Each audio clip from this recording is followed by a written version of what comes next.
हर हर महादेव। अध्याय 3 का भाग 2। चंचुला अपने पति से कहने लगी, मुझ पतिपरायणा युवती पत्नी को छोड़कर आप कुबुद्धिवश प्रतिदिन वेश्या के साथ इच्छा अनुसार रहते हैं। आप ही बताइए कि रूपवती और कामवती मुझ युवती की पति संगत के बिना क्या गति होती होगी। मैं बहुत सुंदर हूँ और यौन भी हूँ। आपके संसर्ग के बिना व्यचित वाली मैं कामजन्य दुख कैसे सह सकती हूँ। सूत जी बोले, उस स्त्री के इस प्रकार कहने पर वह मूर्ख ब्राह्मण बोला, काम से व्याकुल चित्त होकर तुमने यह सत्य ही कहा है। हे प्रिय, तुम भय त्याग दो और मैं जो तुमसे बात कहता हूँ उसे सुनो। तुम निर्भय होकर नित्य पुरुषों के साथ रहो और उन्हें संतुष्ट भी करो और उनसे बहुत सारा धन लाओ।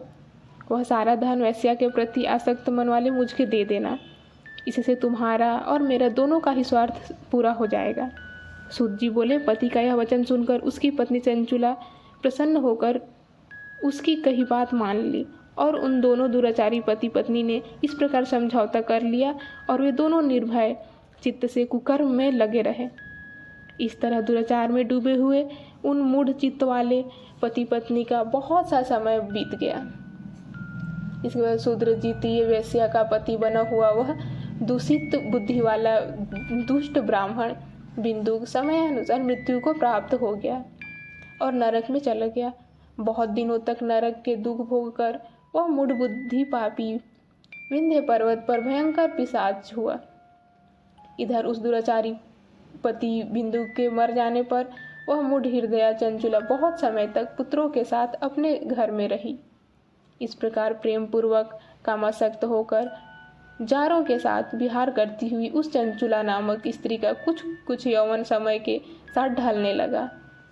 एक दिन देवयोग से किसी पुण्य पर्व के आने पर वह स्त्री भाई बंधुओं के साथ गोकर्ण क्षेत्र में गई।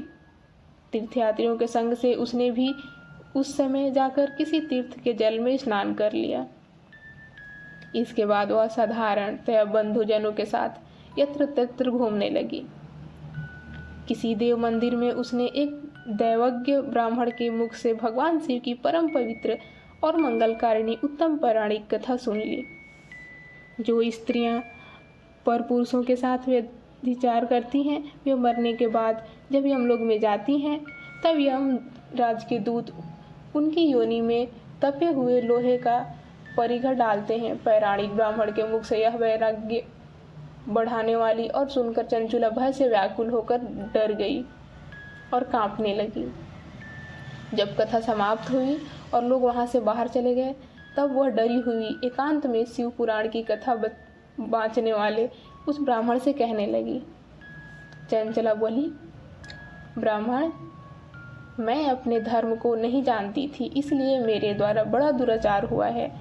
स्वामीन, इसे सुनकर मेरे ऊपर अनुपम कृपा करके आप मेरा उद्धार कीजिए। हे प्रभु, मैंने मूढ़ बुद्धि के कारण घोर पाप किया है। मैंने कामांध होकर अपनी संपूर्ण यौनावस्था व्यभिचार में व्यताई है। आज वैराग्य रस से ओतप्रोत आपके इस प्रवचनों को सुनकर मुझे बहुत भय लग रहा है। मैं कांप उठी हूँ। मुझे इस संसार से वैराग्य हो गया है। मुझ मूढ़ चित्त वाली पापिनी को धिक्कार है। मैं सदा निंदा के योग्य हूँ। मैं कुछ की विषयों में फंसी हुई हूँ और अपने धर्म से विमुख हो गई हूँ। थोड़े से सुख के लिए अपने पति ही का नाश कराने के और भयंकर कष्ट देने वाले घोर पाप मैंने अनजाने में ही कर डाले हैं। हाय, ना जाने किस किस घोर कष्टदायक दुर्गति में मुझे पड़ना पड़ेगा और वहाँ कौन बुद्धिमान पुरुष कुमार्ग में मन लगाने वाली मुझ पापिनी का साथ देगा। मृत्यु काल में उस भयंकर यमदूतों को मैं कैसे देखूंगी जब वे बलपूर्वक मेरे गले में फंदे डालकर मुझे बांधेंगे। तब मैं कैसे धीरज धारण करूंगी। नरक में जब मेरे शरीर के टुकड़े टुकड़े किए जाएंगे उस समय विशेष दुख देने वाली उस मैं कैसे सहूँगी? उस यातना को मैं कैसे बर्दाश्त कर पाऊँगी? दुख और शोक से ग्रस्त होकर मैं दिन में सहज इंद्रिय व्यापार और रात्रि में नींद कैसे प्राप्त कर सकूँगी? हाय, मैं मारी गई, मैं जल गई, मेरा हृदय विदीर्ण हो गया और मैं सब प्रकार से नष्ट हो गई, क्योंकि मैं हर तरह से पापों में ही डूबी रही हूँ। है विधाता, मुझे पापिनी को अपने हठात ऐसी दुर्बुद्धि क्यों दे दी, जो सभी प्रकार का सुख देने वाले स्वधर्म से दूर कर देती है। हे द्विज, शूल से बंधा हुआ व्यक्ति ऊंचे पर्वत शिखर से गिरने पर जैसा घोर कष्ट पाता है, उससे भी करोड़ों गुना कष्ट मुझे है।